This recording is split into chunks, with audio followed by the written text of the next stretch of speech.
Hi everyone, welcome to my channel. இன்னைக்கு நம்ம discuss பண்ண போறது கேஒய்சினா என்ன, ரீகேஒய்சினா என்ன, மியூச்சுவல் ஃபண்ட் முதலீட்டாளர்கள் என்ன செய்யணும் அப்படின்றத பத்தி நம்ம இன்னைக்கு டிஸ்கஸ் பண்ண போறோம். ஸோ கேஒய்சிங்கிறது என்னன்னா நோ யுவர் கஸ்டமர். ஸோ ஒரு பேங்கோ, இன்சூரன்ஸ் கம்பெனியோ இல்ல மியூச்சுவல் ஃபண்ட்ஸோ வந்து மக்கள் கிட்ட இருந்து பணத்தை கலெக்ட் பண்ணும்போது நோ யுவர் கஸ்டமர்ன்ற ப்ராசஸை வந்து ஃபாலோ பண்ணணும். அதாவது கஸ்டமர் யாரு, அந்த கஸ்டமர் இருந்து இன்வெஸ்ட் பண்ணக்கூடிய பணம் வந்து சரியான முறையில தான் சம்பாதிச்சிருக்காங்களா அப்படின்ற வெரிஃபை பண்ற ப்ராசஸ் தான் கேஒய்சி ப்ராசஸ். இது எதுக்காக கொண்டு வந்தாங்க? செபியும் ஆர்பியும் ஏன் இதை வந்து ஃபோர்ஸ் பண்றாங்கன்னா, பிஎம்எல் என்ற ஒரு கைட்லைன்ஸ் இருக்கு. பிஎம்எல் என்னன்னா prevention of money laundering act. அதாவது இன்னைக்கு வந்து இல்லீகலா நிறைய பணத்தை நிறைய பேர் சம்பாதிக்கிறாங்க. அந்த இல்லீகலா சம்பாதிச்ச பணம் வந்து இந்த பேங்க் மூலமாவோ, இன்சூரன்ஸ் மூலமாவோ, மியூச்சுவல் ஃபண்ட் மூலமாவோ முதலீடு பண்ணி அதை வந்து பிளாக் மணியை ஒயிட் மணி ஆக்க ட்ரை பண்ணுவாங்க. இன்னைக்கு நிறைய பேர் வந்து தவறான முறையில பணத்தை சம்பாதிக்கிறாங்க. தவறான முறைன்ற போது அவங்க வந்து வருமானத்துக்கு அதிகமா பணத்தை சம்பாதிச்சிருக்கலாம், இல்ல இன்கம் டேக்ஸுக்கு வந்து சரியா கணக்கு காமிக்காம அதிக பணத்தை சம்பாதிச்சிருக்கலாம், இல்ல அவங்க வந்து ஒரு இடம் விற்கிறாங்க, இடம் வித்த பணத்துல வந்து ரெஜிஸ்டர்ட் பண்ற வேல்யூ ஒன்று இருக்கு, அதை வந்து லீகலா வாங்கியிருப்பாங்க, மீதி பணத்தை கேஷா வாங்கியிருப்பாங்க, ஸோ பிளாக் மணியா இருக்கும். இல்ல நிறைய பேர் வந்து ஸ்மக்லிங் பண்றவங்க இருப்பாங்க, ஸோ தவறான தொழில்கள் பண்றவங்க இருப்பாங்க, அப்ப அதுல வந்து பணத்தை சம்பாதிச்சிருப்பாங்க. டெரரிஸ்ட் இருக்காங்க, ஸோ டெரரிஸ்ட் வந்து இந்த வெப்பன்ஸ் எல்லாம் வந்து டீல் பண்ணுவாங்க, வெப்பன்ஸை வந்து ஸ்மக்லிங் பண்ணும்போது அதுல வந்து பணத்தை சம்பாதிப்பாங்க. ஸோ இப்போ தவறான முறையில சம்பாதிக்கிற பணத்தை என்ன பண்ணுவாங்கன்னா அதை ஒயிட் மணி ஆக்குறதுக்காக பேங்க்ல டெபாசிட் பண்ணுவாங்க, மியூச்சுவல் ஃபண்ட்ல, இன்சூரன்ஸ்ல வந்து கொண்டு வருவாங்க. அந்த பணத்தை டைரக்டா அவங்க முதலீடு பண்ண மாட்டாங்க. என்ன பண்ணுவாங்கன்னா டிஃப்ரெண்ட் பீப்புள் பேர் நிறைய தெரிஞ்சவங்க மூலமாவோ இன்வெஸ்ட் பண்ணுவாங்க. ஒரு நபரே இல்லைனாலுமே கூட அந்த நபர் இருக்கிற மாதிரி வந்து போலியா வந்து பேன் கார்டு ரெடி பண்றது, டிரைவிங் லைசன்ஸ், ஓட்டர் ஐடி கார்டுலாம் வந்து நீ கம்ப்யூட்டர்ல ஈஸியா ரெடி பண்றாங்க. அப்படி ரெடி பண்ணி என்ன பண்றாங்கன்னா அந்த அவங்க பேர்ல முதலீடு பண்றது. அந்த முதலீடு பண்ணும்போது வந்து பாத்தீங்கன்னா இன்டர்மீடியட்ஸ் வந்துட்டு பாத்தீங்கன்னா ப்ராப்பரா அந்த டாக்குமெண்ட்ஸை செக் பண்ணணும். சில இடங்கள்ல ப்ராப்பரா செக் பண்றாங்க, ஆனா சில இடங்கள்ல வந்து சரியா செக் பண்ண முடியறது இல்லை. ஸோ சில இடங்கள்ல நிறைய இடங்கள்ல தவறுகள் நடக்குது. ஸோ அதை வந்து தவிர்க்கிறதுக்காக நிறைய வந்து ரூல்ஸ் அண்ட் ரெகுலேஷன்ஸ் வந்து செபி வந்து கொண்டு வந்துட்டே தான் இருந்தாங்க. அதுல இப்ப நியூ ப்ராசஸ் தான் வந்து பாத்தீங்கன்னா இது ஆதார் பேஸ்டு கேஒய்சி. இது வந்து முதல்ல இருந்தே இருக்கு. இந்த கேஒய்சி ப்ராசஸ்ல என்ன செக் பண்ணுவாங்க? ஐடி ப்ரூஃப் கொடுக்க சொல்லுவாங்க, ஸோ பேன் கார்டோ டிரைவிங் லைசன்ஸோ கொடுக்க சொல்லுவாங்க, அட்ரஸ் ப்ரூஃப் கொடுப்பாங்க, bank account number and photograph கொடுப்பாங்க. ஸோ மெயினாக இந்த 4 டாக்குமெண்ட்ஸ் தான் கலெக்ட் பண்றாங்க. ஸோ இப்போ இந்த டாக்குமெண்ட்ஸை கலெக்ட் பண்ணும்போது வந்து பாத்தீங்கன்னா நிறைய இடங்கள்ல தவறுகள் நடக்க வாய்ப்பு இருக்கு. ஏன்னா நீங்க பேங்க்ல முதலீடு பண்றீங்க, இல்ல ஒரு ஏஜென்ட் மூலமா இன்வெஸ்ட் பண்றீங்க அப்படின்னா அதை பாக்குற நபர் வந்து அது வந்து ஒரிஜினல் டாக்குமெண்ட்ஸை பார்த்து தான் வந்து அதை வெரிஃபை பண்ணணும். அந்த ஒரிஜினல் டாக்குமெண்ட்ஸை வந்து பார்த்து வெரிஃபை பண்ணி அவர் சைன் பண்ணணும். ஒரிஜினல் சீன் அண்ட் வெரிஃபைன்னு சைன் பண்ணி தான் கொடுக்கணும். ஆனா எல்லாருமே சரியான முறையில் பண்ணுவாங்கன்னு நம்ம சொல்ல முடியாது. ஏன்னா நிறைய இடங்கள்ல அங்கேயும் தவறுகள் நடக்க வாய்ப்புகள் இருக்கு. ஸோ லாஸ்ட் 1 இயராகவே வந்து பாத்தீங்கன்னா இந்த கேவிசி ப்ராசஸ் ரொம்ப ஸ்ட்ரிக்ட் பண்ணிட்டாங்க. இப்போ எல்லாமே வந்து பாத்தீங்கன்னா ஆதார் பேஸ்டு கேவிசி தான் பண்றாங்க. ஏன்னா ஆதார்ல வந்து பாத்தீங்கன்னா நம்மளுடைய கண் ரேகையில இருந்து கை ரேகை வரைக்கும் வந்து பாத்தீங்கன்னா ப்ராப்பரா வெரிஃபை பண்ணி தான் வந்து இந்த கேவிசி வந்து பண்றாங்க. அப்போ வெரிஃபை பண்ணி பண்ணும்போது ஆதார் மூலமா இந்த கேவிசி பண்ணும்போது தவறுகள் நடக்கிறதுக்கு வந்து வாய்ப்புகள் ரொம்ப ரொம்ப குறைவு. ஸோ லாஸ்ட் 1 இயராகவே நாங்கள் ஒரு கஸ்டமர்ஸை வந்து ஆன்போர்ட் பண்ணுறோம், இன்வெஸ்ட் பண்ண வைக்கிறோம்னா நாங்கள் என்ன பண்ணுவோம்னா எங்களுக்குன்னு ஒரு மொபைல் அப்ளிகேஷன் கொடுத்துருப்பாங்க. அந்த அப்ளிகேஷனில் நம்ம வந்து பேன் நம்பர் என்டர் பண்ணுவோம். அந்த பேன் நம்பரை என்டர் பண்ணாலே அது இன்கம் டேக்ஸ் டிபார்ட்மெண்ட்லேருந்து அது வெரிஃபை ஆகிக்கும். அதுக்கப்புறம் அந்த ஒரு ஸ்கேனர் இருக்கும், அந்த ஸ்கேனர் மூலமாக ஆதார் காப்பியை பிரிண்ட் அவுட் எடுத்து அதில் ஒரு கியூஆர் ஸ்கேனர் ஒன்று ஆப்ஷன் இருக்கும். அந்த கியூஆர் ஸ்கேனரில் நம்ம ஸ்கேன் பண்ணோம்னா அது ரெண்டும் லிங்க் ஆகிடும். அப்படி வெரிஃபை பண்ணுச்சுன்னா தான் அந்த வந்து கேவிசி நாங்கள் பண்ண முடியும். இது பிசிக்கலா பண்ணும்போது. ஆன்லைன்ல பண்ணும்போது வந்து பாத்தீங்கன்னா இன்னைக்கு நிறைய மொபைல் அப்ளிகேஷன் மூலமா ஆன்லைன்ல கேவிசி பண்றாங்க. அப்படி பண்ணும்போது சிம்பிள், அவங்க வந்து பேன் நம்பர் என்ட்ரி பண்ணாலே இன்கம் டேக்ஸ் டிபார்ட்மெண்ட்ல இருந்து டேட்டா ஃபெச் ஆயிடுது. அப்புறம் அவங்க ஆதார் நம்பர் என்டர் பண்ண உடனே ஆதாருக்கு ஒரு ஓடிபி வந்துடுது, ஆதார் வெரிஃபை ஆயிடுது. ஸோ லாஸ்ட் 1 இயராகவே இது வந்து நியூவா ஆன்போர்ட் ஆகிற கஸ்டமர்ஸ்க்கு எல்லாமே இது ப்ராப்பரா நடந்துட்டு தான் இருக்கு. ஆனா இதுக்கு முன்னாடி 1 இயர் இல்ல 2 இயர்ஸ்க்கு முன்னாடி வந்து நிறைய இன்வெஸ்டர்ஸ் வந்து ஆன்போர்ட் பண்ணும்போது சில பேர் ஆதார் கொடுத்துருப்பாங்க, ஆனா ஆதார் வந்து பாத்தீங்கன்னா அவங்க வந்து ஸ்கேன் ஆயிருக்காது. நார்மலா ஒரு ஆதார் காப்பி கொடுத்துருப்பாங்க, இல்ல வேற ப்ரூஃப் கொடுத்துருப்பாங்க. ஆதார்ல அட்ரஸ் தப்பா இருக்கு, நேம் தப்பா இருக்குன்னா என்ன பண்ணிருப்பாங்கன்னா டிரைவிங் லைசன்ஸ் கொடுத்துருப்பாங்க, ஓட்டர் ஐடி கார்டு கொடுத்துருப்பாங்க, இல்ல அட்ரஸ் ப்ரூஃப்க்கு பேங்க் ஸ்டேட்மெண்ட், இல்ல வேற ஏதாவது யூட்டிலிட்டி பில்ஸ் கூட கொடுத்துருப்பாங்க. ஸோ அதெல்லாம் வந்து இனிமேல் வந்து செல்லாது. ஸோ இனிமேல் வந்து புதுசாக கேவிசி பண்றவங்க எல்லாருமே ஆதார் பேஸ்ட் கேவிசி தான் பண்ணணும். ஆதார்ல ஏதோ ஒரு பிரச்சனை இருக்கு, ஆதார்ல வந்து மொபைல் நம்பர் லிங்க் ஆகல, நீங்க என்ன பண்ணலாம், ஆதாருக்கு பதிலாக நீங்க வந்து பாஸ்போர்ட் கொடுக்கலாம், டிரைவிங் லைசன்ஸ் நீங்க கொடுக்கலாம். ஆனா என்ன பிரச்சனை அப்படின்னா நீங்க வந்து அந்த ப்ரூஃப் கொடுக்கும்போது எந்த ஸ்கீம்ல இன்வெஸ்ட் பண்றீங்களோ அதே ஸ்கீம்ல தான் முதலீடு பண்ண முடியும். புதுசா வந்து ஒரு போலியோ நீங்க கிரியேட் பண்ணிட முடியாது. ஸோ அதனால ஒவ்வொரு முறையும் நீங்க வந்து புதுசா இன்வெஸ்ட் பண்ண போறீங்க அப்படின்னா ஆதார் கொடுத்து வெரிஃபை பண்ணலன்னா ஒவ்வொரு முறையும் நீங்க கேவிசி டாக்குமெண்ட்ஸ் கொடுத்து தான் நீங்க ப்ராசஸ் பண்ண முடியும். இது என்ஆர்ஐஸ்க்கு இதே மாதிரி தான் பிரச்சனைகள் இருக்கு. இப்போ என்ஆர்ஐஸ் வந்து பார்த்தீங்கன்னா ஆல்ரெடி பேன் ஆதாரை லிங்க் பண்ண சொல்லி கவர்மெண்ட் சொல்லிட்டு இருந்தாங்க. இன்னும் சில பேர் லிங்க் பண்ணாமல் தான் இருக்காங்க. ஏன்னா சில பேர் ஆதாரே இருந்திருக்காது, ஏன்னா என்ஆர்ஐயா இருக்காங்க, அவங்களுக்கு தேவைப்படலான்னு இருந்திருக்கலாம். இப்போ அவங்களும் வெரிஃபை பண்ணிக்கிறது நல்லது. இன்கேஸ் இல்லைன்னா நீங்க ஒவ்வொரு முறையும் இனிமேல் முதலீடு பண்ணும்போது உங்களுக்கு கேஒய்சி டாக்குமெண்ட்ஸ் கொடுத்து தான் நீங்க முதலீடு பண்ண வேண்டியது இருக்கும்.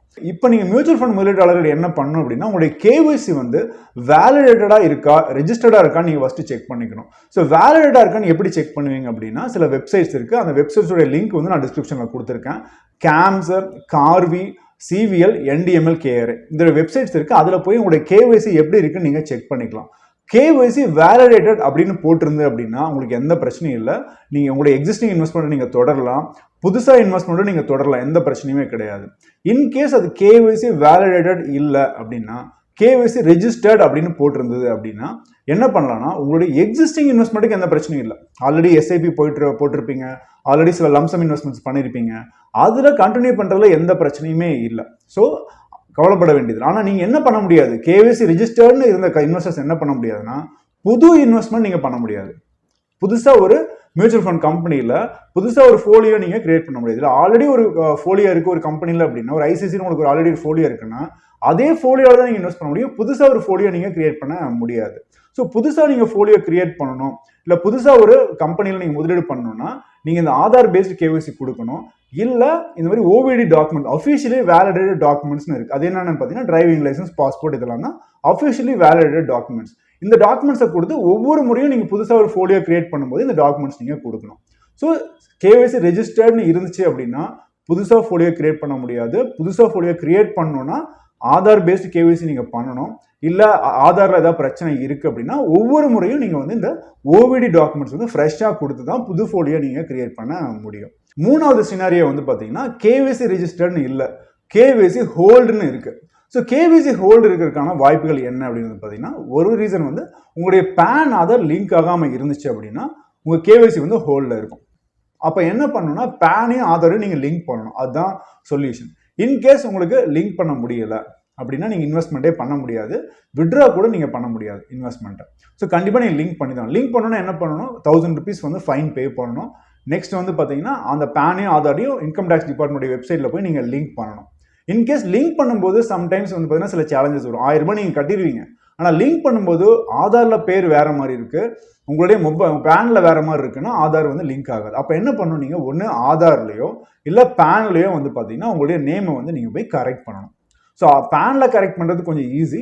நீங்க வந்து ஃப்ரெஷ்ஷா ஒரு பேன் அப்ளை பண்ணணும், பழைய பேன் நம்பர் கொடுத்து பண்ணணும். அப்பதான் வந்து பழைய பேன் நம்பரே உங்களுக்கு வரும், ஆனா ஆதார் லிங்க் ஆயிரும் உங்களுக்கு. இன்கேஸ் நீங்க வந்து புதுசா பேன் நம்பர் பண்ணிட்டீங்க அப்படின்னா அதுல போய் இந்த ஆதார் லிங்க் ஆச்சுன்னா ரொம்ப ரொம்ப கஷ்டமாயிடும், பழைய பேன் வந்து இன்வேலிட்னு ஆயிடும். ஸோ அதனால எப்பவுமே புது பேன் அப்ளை பண்ணும்போது உங்களுக்கு வந்து கரெக்ஷன்ஸ்க்காக அப்ளை பண்ணுங்க, எக்ஸிஸ்டிங் பேன் நம்பர் கொடுத்து அப்ளை பண்ணுங்க. அப்போ வந்து பிரச்சனை இருக்காது, ஒரு 1 weekலேயே ரெடி ஆயிடும். ஆதார் பேன் நீங்க லிங்க் பண்ணிக்கலாம், இன்வெஸ்ட்மெண்ட் கண்டினியூ பண்ணிக்கலாம். நெக்ஸ்ட் வந்து உங்களுடைய கேஒய்சி ஏன் ஹோல்ட் ஆயிருக்கும்னா, உங்களுடைய இமெயில் ஐடியோ இல்ல மொபைல் நம்பரோ சரியா வெரிஃபை ஆயிருக்காது. ஏன் email ID mobile number verify பண்றாங்க அப்படின்னு வந்து பாத்தீங்கன்னா, நம்ம ஆல்ரெடி நிறைய இடங்கள்ல கேள்விப்பட்டிருக்கோம். இப்போ நீங்க வந்து இன்சூரன்ஸ் கம்பெனில எல்ஐசிலாம் வந்து பாத்தீங்கன்னா நிறைய கோடி பணம் வந்து இன்வெஸ்ட் பண்ணிட்டு அதுக்கப்புறம் மறந்துட்டாங்க, திரும்ப வந்து கலெக்ட் பண்ணவே இல்லை. அதே மாதிரி பேங்க்ல நிறைய பேர் டெபாசிட்ஸ்னு போடுறாங்க, டெபாசிட்ஸ்னு போட்டுட்டு ஒன்று அவங்க மறந்துட்டாங்க இல்லை அவங்க தவறிட்டாங்க, ஆனால் போட்டதே அவங்களுடைய ஃபேமிலி மெம்பர்ஸுக்கு தெரியல இல்லை அவங்களுக்கும் தெரியலன்ற போது நிறைய பணம் வந்து திரும்ப பெறாமல் வந்து பேங்க்குகளில் இருக்கு. அதை தவிர்க்கிறதுக்காக தான் வந்து இந்த கேஒய்சி ப்ராசஸ்ல email and mobile number verify பண்ணுன்றாங்க. ஸோ இமெயில் ஐடியும் மொபைல் நம்பர் வெரிஃபை ஆச்சுன்னா ரெகுலராக கம்யூனிகேஷன் வந்துட்டு இருக்கும். இன்கேஸ் ஒருத்தர் இன்வெஸ்ட் பண்ணியிருக்காரு, அவர் தவறிட்டார் அப்படின்னா அந்த மொபைல் நம்பருக்கோ இமெயிலுக்கோ வந்து கம்யூனிகேஷன் வந்துட்டு இருக்கும்போது அவங்க ஃபேமிலி மெம்பர்ஸ் அதை செக் பண்ண முடியும். ஓ இதில் இன்வெஸ்ட் பண்ணியிருக்காரா, அதை நம்ம போய் கலெக்ட் பண்ணுறதுக்கு என்ன ப்ராசஸ்ன்னு பார்க்கலாம்னு சொல்லிட்டு அதை போய் அவங்க கலெக்ட் பண்ண வாய்ப்புகள் இருக்கு. So email ID mobile number வந்து ப்ராப்பராக அப்டேட் ஆயிருக்கணும். அதில் வந்து சில சேலஞ்சஸ் இருக்கு. இப்போ இமெயில் ஐடி மொபைல் நம்பரில் வந்து பார்த்தீங்கன்னா, இப்போ நான் இருக்கேன்னா என்னுடைய இன்வெஸ்ட்மெண்ட்டுக்கு என்னுடைய மொபைல் நம்பர் இமெயில் ஐடி கொடுத்துருப்பேன், என்னுடைய ஒய்ஃபுக்கும் same email ID mobile number கொடுத்துருப்பேன், என்னுடைய பேரண்ட்ஸ் இருக்காங்கன்னா பேரண்ட்ஸுக்கும் அதே நம்பர்ஸ் கொடுத்துருப்பேன். அப்படியும் கொடுக்கக்கூடாது. அவங்களுடைய இன்வெஸ்ட்மெண்ட்ஸுக்கு அவங்களுடைய கம்யூனிகேஷன் நம்பர்ஸ் தான் கொடுக்கணும். பட் இன்கேஸ் பேரண்ட்ஸ் வந்து ரொம்ப ஏஜ்டாக இருக்காங்க இல்லை சில்ட்ரன்ஸ் பேரில் இன்வெஸ்ட் பண்ணுறாங்க அப்படின்னா நம்மளுடைய மொபைல் நம்பர் தான் நம்ம கொடுத்துருப்போம். அப்போ என்ன பண்ணணும், இது யாருடைய மொபைல் நம்பர் அப்படின்றத மென்ஷன் பண்ணணும். அதுக்கான ஆப்ஷன் வந்து பார்த்தீங்கன்னா ஃபிசிக்கல் ஃபார்மும் இருக்கு, அஃபிஷியலாகவும் நம்ம வந்து அப்டேட் பண்ணணும். ஒவ்வொரு மியூச்சுவல் ஃபண்ட் கம்பெனிஸ்லையும் அந்த ஆன்லைன் லிங்க் இருக்கு. அது மூலமா போய் இந்த மொபைல் நம்பர் யாருடையது, என்னுடையதா, என்னுடைய பேரண்ட்ஸோடதா, என்னுடைய குழந்தைங்களோடதான்றது நம்ம அப்டேட் பண்ணிக்கலாம். ஸோ அந்த அப்டேட் பண்றதும் ரொம்ப ரொம்ப இம்பார்ட்டன்ட். அப்படி அப்டேட் ஆகாம ரொம்ப நாளா இருந்துச்சு அப்படின்னா அப்பவும் வந்து ஹோல்ட் ஆகிறதுக்கான வாய்ப்புகள் இருக்கு உங்களுடைய கேவைசி. இந்த ப்ராசஸ் ஏன் கொண்டு வந்திருக்காங்க அப்படின்னா, நிறைய இடங்கள்ல வந்து பார்த்தீங்கன்னா, இப்போ என்ன மாதிரி ஒரு மியூச்சுவல் ஃபண்ட் ஏஜென்ட்ஸ் இருக்கலாம், இல்லை பேங்க்ல இருக்கிற ஸ்டாஃப்ஸ் யாராவது இருக்கலாம். அவங்க என்ன பண்ணுவாங்கன்னா, கஸ்டமருடைய மொபைல் நம்பருக்கு பதிலாவோ, கஸ்டமருடைய இமெயில் ஐடிக்கு பதிலாவோ, இந்த இன்டர்மீடியட்ஸ் ஒர்க் பண்றவங்க அவங்களுடைய மொபைல் நம்பர்ஸை இமெயில் ஐடியை கொடுத்துருப்பாங்க. ஸோ அப்போ அந்த மாதிரி வந்து பண்ணக்கூடாது. ஏன்னா வந்து இன்ஃபர்மேஷன்ஸ் வந்து அந்த இன்வெஸ்டருக்கு தான் போகணும், வேற யாருக்கும் போகக்கூடாது. அப்படின்றதுக்காக இந்த ப்ராசஸ் வந்து ஸ்ட்ரிக்டாக கொண்டு வந்திருக்காங்க. ஸோ அப்போ உங்களுடைய கேவைசி வந்து ஹோல்டில் இருந்துச்சு அப்படின்னா நீங்கள் எந்த ஃபினான்ஷியல் டிரான்சாக்ஷனும் நீங்கள் பண்ண முடியாது.